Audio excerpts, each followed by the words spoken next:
Assalamu alaikum wa rahmatullahi wa ta'ala wa barakatuhu. Min bitem ko Amadou Adama Sambundu gommimi ko Mauritanie. Mbeɗa ari noon notade e noddango fedde enɗam jawɓe. Fedde enɗam jawɓe dendagal leyɗele gariɗo hen hawrude ɗo e leydi Sénégal e nder Dakar ɗo e Grand Théâtre. Objectif amen rendude ɗo ko haalde ko fate développement, ko fate culture dendagal jawo to woni e aduna he. Non min gari ɗo min kawri ɗo journée o yewtama nalankoɓe gari kadi min mbaɗi hen jewte baɗɗe fayide kadi min jiitodiri hen hewɓe kadi wayruɓe yindirde duuɓi kewɗi jidiri ɗo min jewdi hen kadi jokkere enɗam mawde waɗama hen. ɗum noon ko heewi kadi ma waɗ mamin mbaɗ projection film ko fate développement guure amen dendagal guure jawɓe e leyɗele to ɓe goni. ɗum noon kadi dendagal partenaire uji amen technique et financier dendagal yontaɓe amen dendagal aynaɓe amen dendagal alduɓe amen foof kawriɗo e ñalawma e sukaɓe étudiant ji aussi e rewɓe foof kawriɗo en gam wallodirde fewjude peeje gam ɓamtude diwanuji amen ɓamtude guure amen ko fate e développement. ko ɗum min darini kadi ko ɗum addi amen ɗo ko ɗum itti amen leydi Mauritanie ko ɗum kadi oɗo woni premiére édition mo min mbaɗi inchallah min ɗamini kadi deuxiéme édition ma wat to leydi Mauritanie. noon jarama. Djiby Dieng mi salminima ɓe ganduɗa yeeɓiyankoɓe Pini TV. Sababu garagal men hande ɗo noon ko journée o ko enen jeeyimo ko journée pulagu ko journée jawdalli jawɓe min komi pullo jawo donc ko wiya ko fedde jokkere enɗam jawɓe Sénégal diaspora Gambie Mali kala ganduɗa pullo jawo no woni aduna he ko kamɓe hande ɓe mbaɗi organisé oɗo programme ɗo e Grand Théâtre. ɗum noon ko yontude hujjaji fulɓe ha ganduɗa kadi e fulɓe jawɓe ko noddi ko journée o ko journée culture ko journée ɓamtare mais ha tengte ko ganduɗa ko développement e nder dowri men guure men jeeri ko yewtude no ganduɗa hande holno ballirten bandiraɓe men wonɓe dowri ndi no gonirta e condition ngaji moƴƴi guila to banggue éducation banggue ha joomumen daña kuɓɓam daña ndiyam daña des postes de santé. donc ɗum ɗon woni hande objectif oɗo tawa kadi culture pulagu no hollire hen. ñalawma o wona tan jawɓe Sénégal no mbimim ni jawɓe diaspora nanɗo jawɓe Mali nanɗo jawɓe Mauritanie nanɗo jawɓe Gambie nanɗo henne Casamance nanɗo jawɓe eɗen mbawi jawɓe aduna o foof hande ndendiɗo henne Grand Théâtre. ɗiɗo ñalɗi jawɓe ne yuɓɓinanno ɗumen no yuɓɓinanoma Fouta e gardugol kawmen Mouhamadoul Mokhtar Sow o waɗino ɗum Fouta yo Allah yurmomo yaafomo ko en ustorama mo. Mauritanie naɓe aussi ne mbaɗanno ɗum mais Dakar naɓe walla woni premiére fois ɓe mbaɗa ɗo oɗo édition. joni édition goɗɗo aussi amin ƴeewa yaltinde ɗum Sénégal ɗum nannude hen jawɓe hen jiiɓe kamɓe. Assalamu aleykum wa rahmatullah. min calmini dendagal bandiraɓe fof Pini TV. o ko Chérif Ceerno Mody Sow Hayre Law. alhamdulillahi rabbil alamin en gariɗo e Pini en gariɗo e journée culturelle jawɓe machallah dendagal jawɓe fof kawriɗo alhamdulillahi rabbil alamin wonno kala ko jiiɗa ko dental kala ko jiiɗa ko jokkere enɗam ɗon noon fedde nde innide hoore mum ko fedde jokkere enɗam ɗum tagi dendagal bandiraɓe fof gariɗo alhamdulillah jawɓe Mauritanie jawɓe Guinée jawɓe Mali jawɓe Sénégal dendagal jawɓe fof gariɗo alhamdulillahi rabbil alamin. kala ko jiiɗa kadi almudagal alhaaj il faut jilla hen alhamdulillah.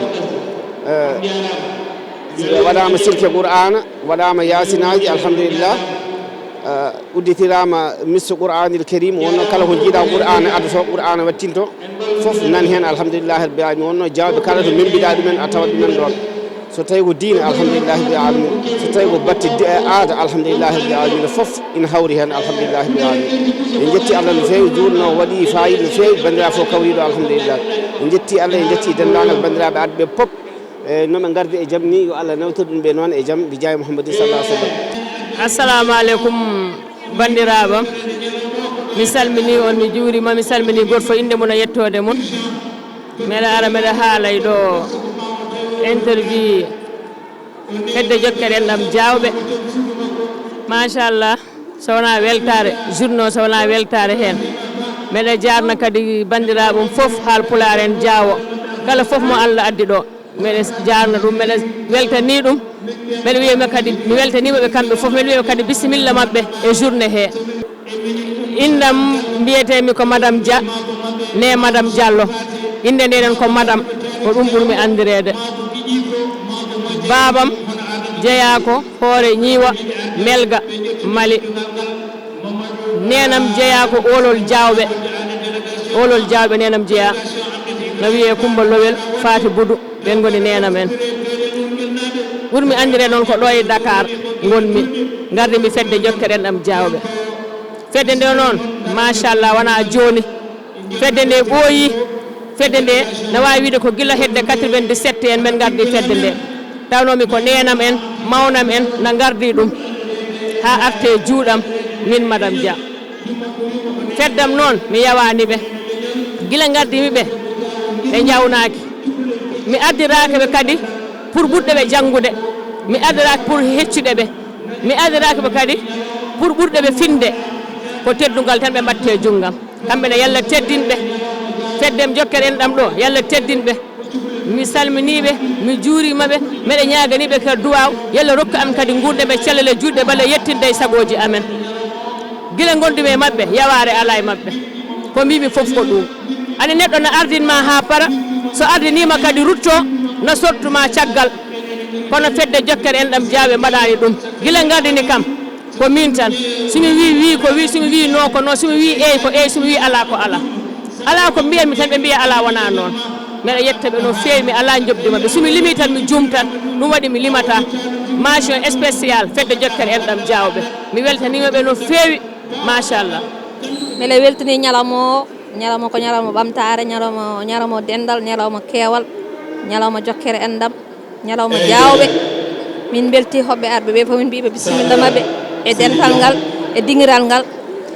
hande ha janggo min belti hen ko ñalawma weltare tan min jetti madame Dia noon woni président men min woni secrétaire o Houlay Dem en Mayram Bayla en Oumou Diallo en foof kala ɓi Diaw tan kala gonɗo ɗo fof min beltinimamo e ñalawma he min mbiɓe noon bisimilla mabɓe mi bisimilla e ñalawma ko ñalawma weltare ɓamtare bandiraɓe mi salminama juurama mi ñaganama Allah moƴƴere ko woni jaam fof kadi yataw ngal ɗo dental jokkere en ɗam jawɓe international mi salmini on mi juurima moon ko min Houlay Moussa Dem haaldara e moɗon debbo mo Hayre Law mi salmini moon mi juurima moon hande kadi ko ñalawma Diaw kadi fedde jokkere en ɗam jawɓe madame Dia woni mawɗo minen ardi rewi hen ko Ami Camara min komi trésor mi salmini dendagal bandiraɓe fof hande ko ñalawma weltare tan ko ñalawma Diaw kadi ko jawɓe international fof jawa ko ɗum woni fof e ɓiɗɗo pullo ɗo woni fof hande ne jeeya e weltare kadi wiya bisimilla hande ko jawa ko tan jiiɗa ɗo fof ko fina tawa fulɓe woni ɗo ɗum ɗo ko jawe juuɗe ɗum ɗo ko cakka dande ɗum ɗo ko kondana saccoto ɗum woni cosaan men ko tawɗen ɗo ko fina tawa men gila hanki tawa hande arani ko ɗum woni ɗo oɗo ñalawma ene fore makko saabu so jawɓe noddi ɓe mbi min teddiniri Oumar ndaw ko hani Oumar teddinama banggue fof kono ngal ɗo teddugal ɓuuri welde Oumar fof ngal ɗo teddugal ko bandiguel teddinimo nde wonno sa tiiɗata ladde tiiɗo mon ɓe teddinimo noon omon ɗo hay so ala ɗo e jimme omon ɗo nde wonno mo wondi ɓe ko ƴoƴɓe nde won kangaka omo wawno windede lettere yo ar ɓe ɓaaƴamo less ɓe mbiyamo horoya joom suudu makko wiyamo horoya wandira makko reɓe mbiyamo horoya kono ɓenne wonno ko jokkoɓe ɓe mbimo hay sa ala ɗo mbarodi ndewri e gurde no gonɗa so gurdi ndi tawaka ndewri ndi ne wawi soppude ne wawi sonngude ɗum noon an winane Aminata joom suudu makko minen mbiyata Bijou ko on tigui ardi délégation so mawnam Demba Hame Guissé wi waɗi ko so jolfuɓe mbi neɗɗo goto jigueen yennama kono so debbo wiyama jigueen goto ngo firtata ngu wawi wadde o darti ko darde gorko joom galle makko o ari ɗo mo arde bandi ko en omo wonde ko makko noon mo dañani arde Aissata Oumar Sy woni ko États-Unis arani Farmata Oumar Sy minen mbiyata Aissata Amayel ɓi cillandi tanum ceerno molle ko dendidiɗo makko ko sehil makko on ne yinno arde dañani nan e leydi Amérique kono kanko goto omo yona omon ɗo omo arde noon e afo galle koni Fatimata Djibril Diallo Oumar Alaji aɗo so rewe ɓiɗɗo nakkuɗa bam makko nanɗo dari ene dar arde délégation so mbimi so babiraɗo rewe e ɗum sabu firti ko ɓiɗɗo wona kuɗaɗo ɗum noon an a yetterake Allah a duwante baba anne a jarama yo Allah juurnu duuso ngo gona ɗo a duunu min délégation o sofani mi wima nane nde joom suudu Oumar jaaɓi arde ene wonde ƴeykiraɓe mum mo kurdirani e mum afo galle so duusi joom suudu bonum gorko firti kon ceekodirani wutteji fatanani hay sen kandiɗo délégation wonno kono noon ala galle o fof ɓabbiri komin rewɓe makko koy nde wonno omo tini min amin tinimo nde wonno neɗɗo so tinima tintinima ina tinma hay sa tinanomo tintinma a tinimomo tinma ndeke kamɓe koɓe tinodirɓe koɓe tintodirɓe ɓe tinodiri ɗum noon Ummou Salama wi ala goppata kam caggal ayo mon ga hettimi o nanga hettimi waɗi ñalawma o ko ñalawma mum so wonno wayanno ni hay président de la république Mauritanie en rewata men nde wonno délégation Mauritanie fof nan ɗo so ɗum wayi ni bismago o mamin jaa galle Oumar kono noon Sada ay Sambulde Dia nana dari ko giƴam ko sehlam minen jangguiɗo école goto o wi kam Adama Guisse aɗani ñalawma jawɓe o sa arani kam a waɗi bone mbimi ha mi somi arani kay hay somi wofani Allah mi wofi horam so mayi o jeygol direct pami gummi mi ɓoggi hanki garmi o Sambulde minen jangguiɗo école minen gondi tabal goral kanko addimi ɗo maître avocat Ibrahima Sow ilo ɓe mbimi sa arani min karminma mbimi mi arat fedde jokkere en ɗam jawɓe kamɓe fof noon debbo hene gorko suko hene mawɗo kamɓe fof ɓe gari 12 jammo 12 ñalawma nde wonno ñalawma ko ñalawma jawɓe Sada Oumar wi kala ko waɗani ɗo tawar ko moftani tan kono ala ko jawɓe jarananimo baɗiram makko ne gummi ha Mali Maymouna Amadou Tidiane Diallo ari tawtorede ayi ɓe gummima Mali ɓe gummima Mauritanie ɓe gummima gariɗo e Sénégal yimɓe fof kawri ɗo firti ko teddiniraɗo o ene fore ngal ɗon teddugal ɗum noon yoni koy amira wanima yoni pullo yoni ala min ka sa yi mbeɗa andi horam mbeɗa yowɗi holko yonnimi fulɓe jawɓe omoni jeewo Oumar o Aminata omoni o yaltuga Aminata oɗo woni joom suudu Oumar cadre internet mbaɗe kelle mon dow soɗon oɗo joom suudu kanko joom galle makko wimo ya lomtomi yolde momi tawaka o ari noon o délégation fof ɗum noon gandi on kawi calgu cile belel ngari taniraɓe aali malum ganna aali hamme aali ɓen fof ngari nde wonno koɓe galle goto ko ɓi debbo tan e ɓi gorko assalamu aleykum mon bandiraɓe tedduɓe yeeɓiyankoɓe Pindi TV on calminama on juurama on beltanama no fewi beltima e garagal mon ɗo e arde mon équipe aji moɗon garon ƴettude oɗo journée mo ganduɗa ko journée mawɗo mo ganduɗa ko daɗi ɗum ko jawɓe Sénégal tengde jawɓe Dakar nodde jawɓe Mauritanie jawɓe diaspora jawɓe Fouta kala to mbawi wonde e dunde Baba Adama tan gari notade oɗo ñalawma ganduɗa ko ñalawma pattamlamo ono jiiruɗon ni machallah ko foof renni ko enɗam noon renni ɗo ko ɓiɓɓe yumma ɓiɓɓe Baba tan woni ɗo henne machallah kono noon kadi ene waɗi kadi fandare mawde nde ganduɗa nde ko ɗum saabi ngal ɗo ene dental kono ko jawɓe foof notiti hen jawɓe Mauritanie nottima e keewal e peewal on jii délégation aji mabɓe machallah e jawɓe diaspora France États-Unis Italie Gabon Congo leyɗele ɗe foof ndendi ɗo henne hannde machallah Fouta o kadi on jii hay goto heddaki guure jawɓe ɗe e kuuɓal guila tan ɓolol jawɓe ha Dumguel Dadde ha Hayra Law ha Siwalɓe ha Samagulo ha Koyli Ndiaye ha Wuro Bellu ha Dumguel ha guure ɗe foof ha Polel jawɓe ha Funnague machallah ha toon to Madina Gounass ha Tambacounda kam fof ɓe gari notade e keewal oɗo ñalawma ganduɗa fandare nde ko waylude gonkaji rendoji meɗen eɗen gandi rendoji fulɓe tengti fulɓe aynaɓe ne kewi caɗele banggue infrastructure de base presque pratiquement haydara ɓe ngala hay so tawi ko fuɗɗa hen kam ne manqui ha heewi guure mabɓe ne manqua ndiyam ne manqua kuɓɓam ne manqua école aji ne manqua cuuɗi cafrirɗe ko nandi hen min gari ko hollude doole amen machallah min kolliri koye amen beele laamu ngu wawa wattu hakkille e bandiraɓe wonɓe Fouta wonɓe Tampere ɓe wonɓe caɗele ɓe rewɓe sowiɓe jibinoɓe saretaji ɓe ɗomɗoɓe ɓe jawdi ɗomɗori ndi machallah wono effort aji mbaɗa ha heewi ko ɗon heddi mbeɗen mbawa ɓeydude effort aji mbaɗaɗi ɗi guure dowɗe toppite no hannirta ni henne kadi vraiment fandare adande ko jokkere en ɗam ɓe jindira jewtida pamodira vraiment guittodira kumpa bandiraɓe andano bandum fof anda bandum ko ɗum woni fandare nde ko ngol woni lawol garaniwol c'est à dire première édition eɗen jogui hen noon kadi walluɓe en ha ñalawma wawi yuɓɓude no hannirta ni en jogui parrain ji meɗen baɗono Oumar Djengundi Sow ganduɗa ko conseiller président Macky Sall baɗono Oumar Diallo mo ganduɗa ko cadre international PNUD jooɗiɗo to Bénin baɗono Moussa Oumar Sow mo ganduɗa coordinateur PUMA maire mo Walalde e ko nandi hen vraiment en dañi kadi occasion mawɗo wadde hen rendre hommage ustiɓe meɗen ardiɓe taw ko golnoɓe golle tiɗɗe golle baɗɗe fayida ganduɗa ɗe hande tiiɗo ene wonde hono mawni meɗen bani men gorko sehil meɗen yurmeɗe Allah e makko Hamidou Ceerno Mody Sow mo ganduɗa goto fof ne andi darde muɗum e leñol ngol no wano kono Allah waɗi ko haaji e mo ganduɗa ko mawɗo meɗen kañum adino sosde fedde nde ne wiye Hadja Faty Boudou Diallo mo guiɗe temps lobbat faaren ɗum kam hecci en kono en tawi ɗo nde wonno golle moƴƴe majjata mayata ha hande haala kana haalte o mo ganduɗa ko Poulal Ba Abou Goumel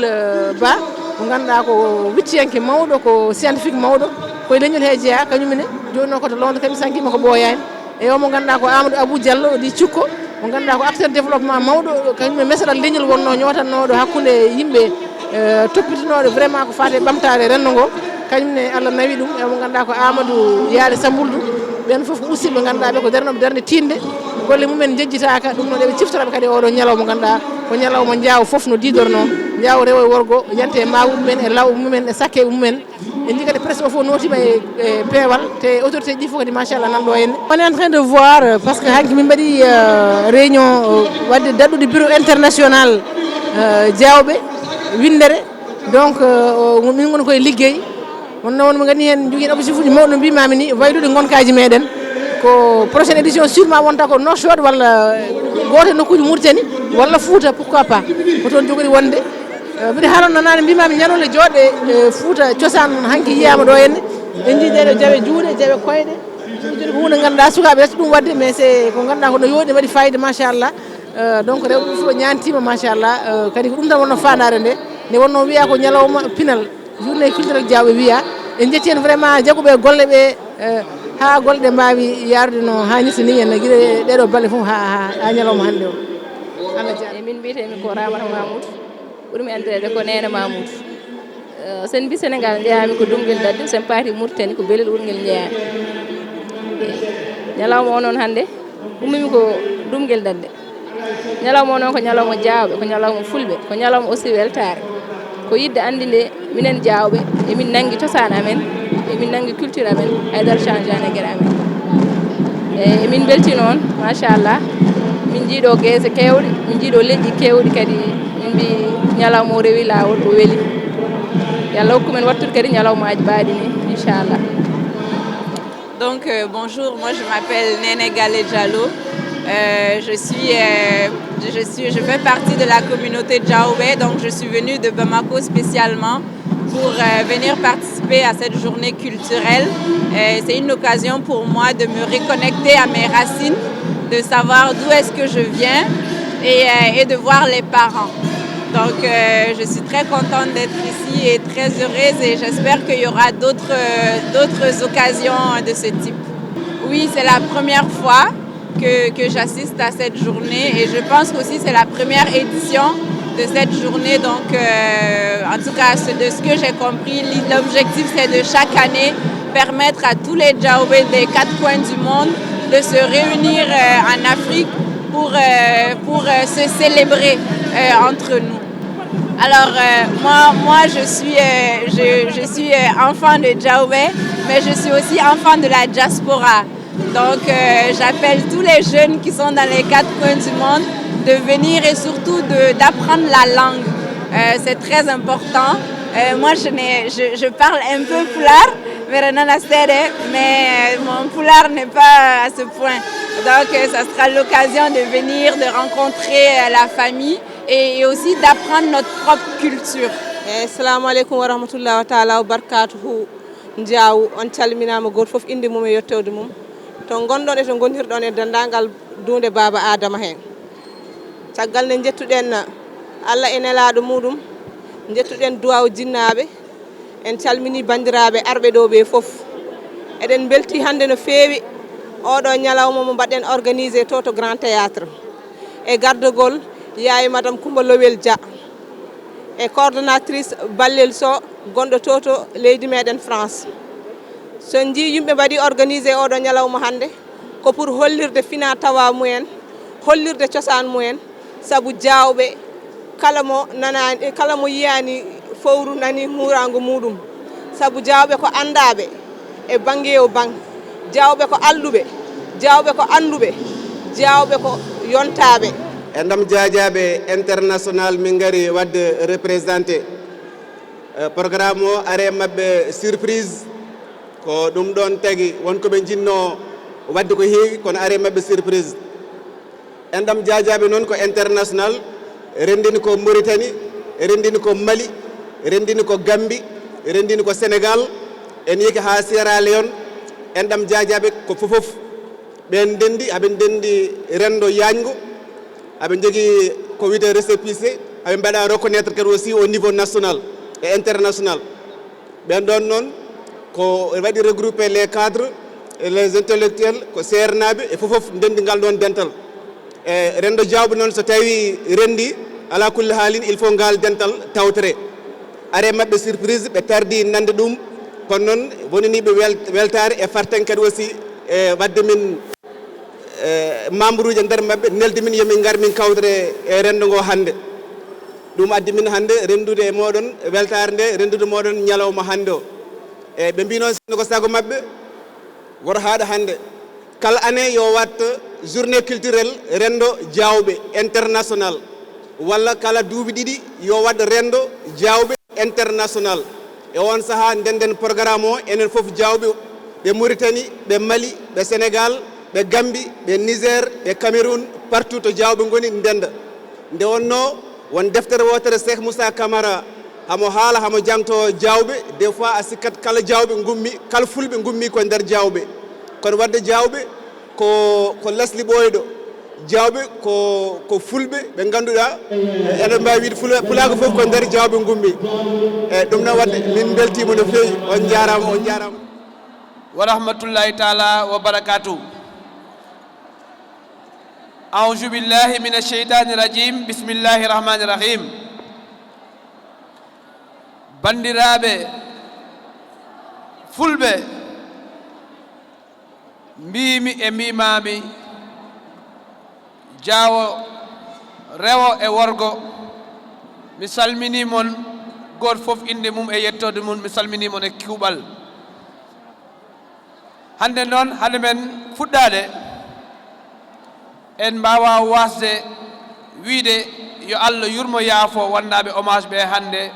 hono cuksu en hono Hamidou Ceerno Modi hono haalaɓe ɗo ɓe fof yo Allah yurmoɓe yaafoɓe hoddireɓe aljana darde mabɓe ina yoɗanno eɓe joguino place mabɓe ɗo eɓe darinno leñol ngol kono Allah waɗiri no haniri Allah waɗi ko ɓuure mabɓe yoɓe nimsu koɓe garno e aduna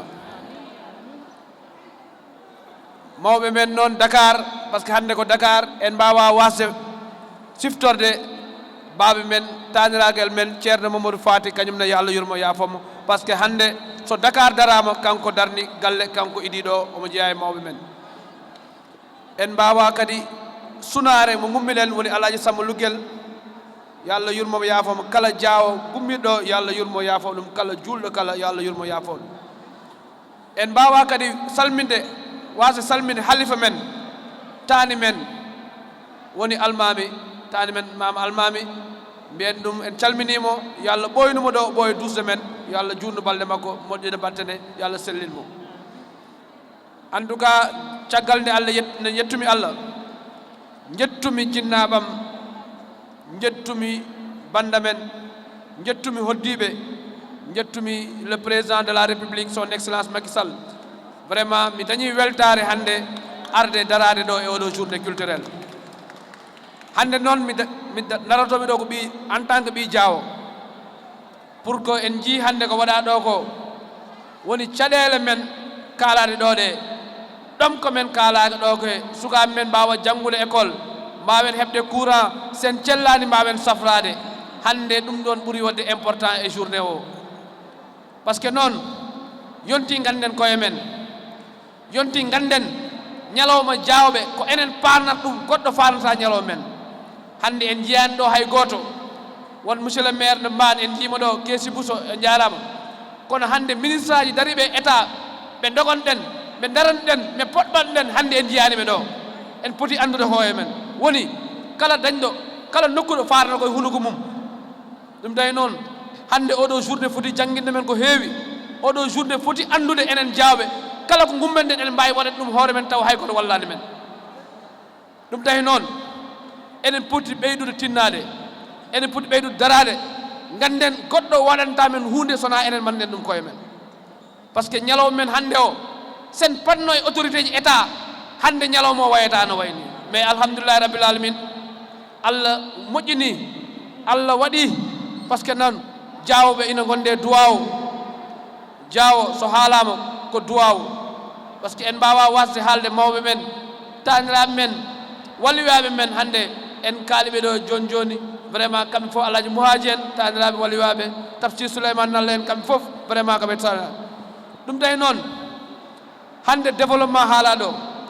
holno guuro men darorte haala ɗo hande ko enen poti ummade enen poti darade enen poti wommodirde